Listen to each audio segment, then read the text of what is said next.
ایک تبلیغی دوست نے ہندوستان کا قصہ سنایا کہ ایک علاقے میں ہمارا جماعت گیا اور وہاں ہم ایک مسجد میں ٹہرے ہوئے تھے اور اپنا کام کر رہے تھے کہ اچانک محلے کے کچھ لوگ ہمارے پاس آئے اور آ کر کہا کہ ذرا ہمارے گھر چلے، ہم لوگ بہت پریشان ہیں، ہمارے گھر ایک میت ہو گئی اور میت کے ساتھ ایک عجیب معاملہ ہو رہا ہے۔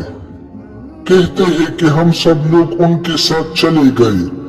جب ان کے گھر پہنچے تو آپ کو پتہ ہے کہ ہم نے کیا دیکھا؟ ہم نے اپنے آنکھوں سے یہ دیکھا کہ ایک عورت کی لاش کمرے میں رکھی ہے اور بہت بڑے بڑے کنکجورے اس لاش کے چاروں طرف سر سے لے کر دائیں بائیں منہ کھولے ہوئے کھڑے ہیں اور اتنے خوفناک شکل کے تھے کہ ان کو دیکھ کر انسان کے رونگٹے کھڑے ہو جائے۔ قریب جانے کی کسی کی ہمت نہ ہوئی اور سارے گھر والے خوف کے مارے دوسرے کمرے میں جمع تھے۔ دہشت کی وجہ سے کوئی شخص اس کمرے میں نہیں آ رہا تھا۔ گھر والوں نے ہم سے کہا کہ آپ نیک لوگ ہیں، ہم نے آپ کو اس لیے بلایا ہے کہ ہمارا تو خوف کے مارے برا حال ہے۔ آخر اس میت کو بھی اس کی جگہ پہنچانا ہے، ہم کیسے اس کو غسل دیں، کس طرح اس کو یہاں سے اٹھائے؟ یہ کنکجورے چاروں طرف اس کو گھیرے ہوئے ہیں، ہمارا تو قریب جاتے ہوئے پانی پتا ہو رہا ہے۔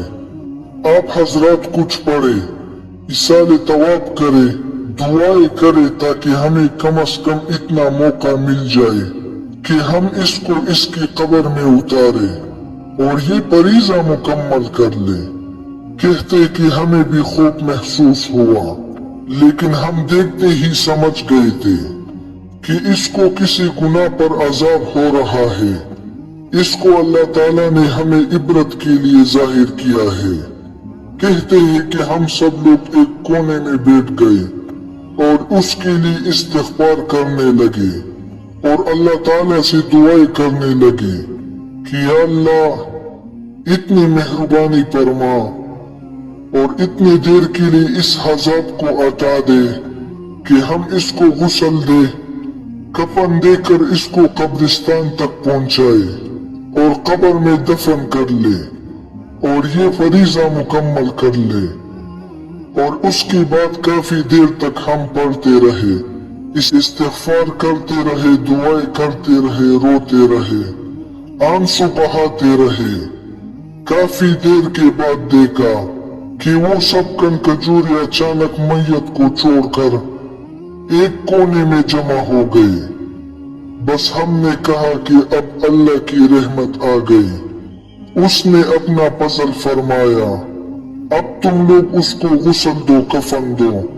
اور فرماتے کہ ہم نے غسل اور کفن دے کر اس کی نماز جنازہ ہو گئی، لیکن جب ہم اسے قبرستان میں لے کر دفن کرنے لگے نا تو ہم نے پتہ ہی کیا دیکھا؟ جب ہم اس کو قبر میں اتارنے لگے تو وہ کنکجورے قبر تک پہنچ گئے تھے اور ایک کونے میں جمع ہو گئے۔